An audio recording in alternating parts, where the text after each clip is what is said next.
पृथ्वी के natural satellite चंद्रमा पर खोज करने के लिए कई मिशन किए जा चुके हैं, जिसमें से एक है भारत का मिशन चंद्रयान 2। इस वीडियो में हम चंद्रयान का उदाहरण लेते हुए रॉकेट सिस्टम का वर्किंग समझने की कोशिश करेंगे। रॉकेट इंजन न्यूटन के तीसरे सिद्धांत पर काम करता है, जिसके मुताबिक प्रत्येक क्रिया की समान और विपरीत प्रतिक्रिया होती है।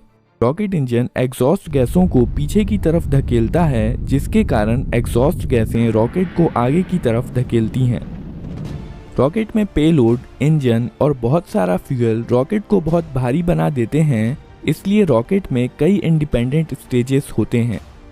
जब एक स्टेज का फ्यूल खत्म हो जाता है, तब रॉकेट को हल्का करने के लिए उस स्टेज को अलग कर दिया जाता है, ताकि हल्के हुए रॉकेट को आसानी से एक्सेलरेट किया जा सके। चंद्रयान 2 को लॉन्च करने के लिए GSLV Mark 3 लॉन्च व्हीकल का इस्तेमाल किया गया था, जो कि 3 स्टेजेस से मिलकर बना होता है।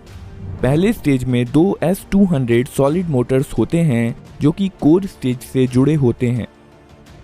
सॉलिड प्रोपेलेंट सिस्टम, जिन्हें मोटर्स भी कहा जाता है, सबसे सिंपल टाइप का रॉकेट प्रोपल्शन सिस्टम है और यह डिज़ाइन में दिवाली वाले रॉकेट की तरह होता है।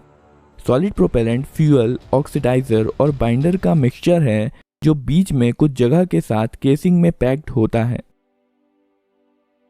जलने पर कंबशन से पैदा हुई गर्म गैसें इस जगह से नोजल से होते हुए बहुत तेज गति के साथ बाहर निकलती हैं, जिसके कारण थ्रस्ट पैदा होता है। सेकेंड स्टेज में लिक्विड प्रोपेलेंट सिस्टम का इस्तेमाल किया जाता है, जिसे इंजन या थ्रस्टर्स भी कहते हैं। ज़्यादातर लिक्विड प्रोपेलेंट इंजन्स में 2 तरह के लिक्विड का इस्तेमाल किया जाता है, फ्यूल और ऑक्सीडाइजर। इन दोनों लिक्विड्स को अलग अलग टैंक में रखा जाता है और जब थ्रस्ट की ज़रूरत होती है, टर्बो पंप की मदद से इन्हें कंबशन चैम्बर में भेज दिया जाता है। हालांकि liquid propellant engine solid motor की तुलना में ज़्यादा जटिल और कम विश्वसनीय होते हैं, पर इसके फ्यूल सप्लाई पर नियंत्रण या ज़रूरत पड़ने पर इसे बंद भी किया जा सकता है। क्रायोजेनिक इंजन या C-25 GSLV में लास्ट स्टेज है, जिसमें 2 अलग टैंक्स में लिक्विड ऑक्सीजन और लिक्विड हाइड्रोजन को बहुत कम तापमान पर रखा जाता है।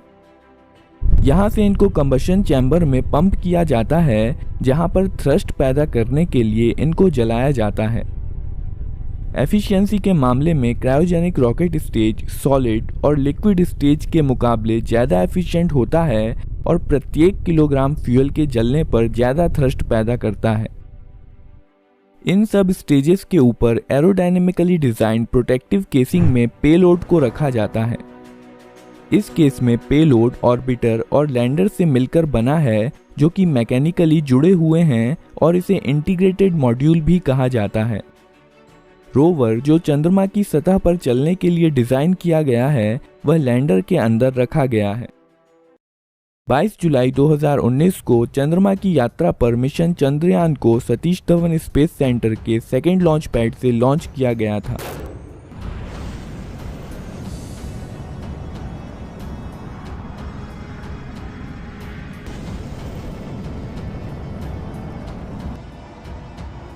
रॉकेट का पहला स्टेज रॉकेट को धरती की सतह से सीधा ऊपर उठाता है। एक बार लॉन्च टावर पार हो जाने के बाद रॉकेट की दिशा बदलने के लिए नोजल्स थोड़ा घूम जाते हैं। पृथ्वी के गुरुत्वाकर्षण के कारण रॉकेट धीरे धीरे हॉरिजॉन्टल दिशा की तरफ मुड़ने लगता है, जिसे ग्रेविटी टर्न कहते हैं। रॉकेट के मुड़ने का कारण समझने के लिए कल्पना कीजिए कि एक प्रोजेक्टाइल को किसी ऊंचे पहाड़ से फायर किया गया है। ग्रेविटी इस प्रोजेक्टाइल के रास्ते को नीचे की तरफ कर्व कर देगी और प्रोजेक्टाइल धरती से टकरा जाएगा। लेकिन पृथ्वी के कर्वेचर के कारण प्रोजेक्टाइल फ्लैट सरफेस के मुकाबले ज़्यादा दूरी तय करेगा और इसलिए गिरने में ज़्यादा समय लेगा। अगर प्रोजेक्टाइल को इससे भी ज़्यादा तेज़ी से फायर किया जाए, तो प्रोजेक्टाइल पृथ्वी पर वापस गिरने में और भी ज़्यादा समय लेगा।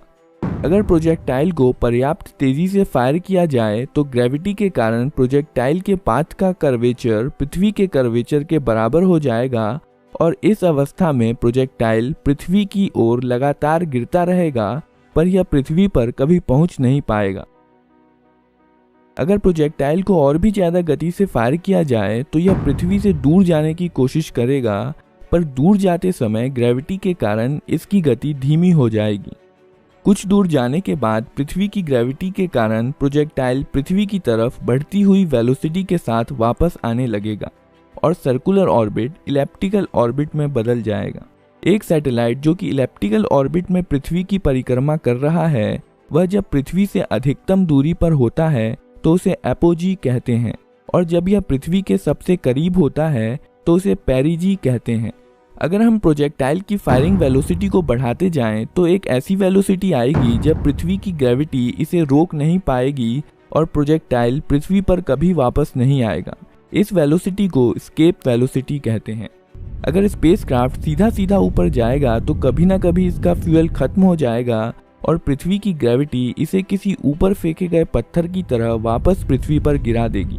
इसलिए अगर स्पेसक्राफ्ट को पृथ्वी पर वापस गिरने से बचना है तो यह जरूरी है कि स्पेसक्राफ्ट तेज गति के साथ पृथ्वी की परिक्रमा करे और परिक्रमा करने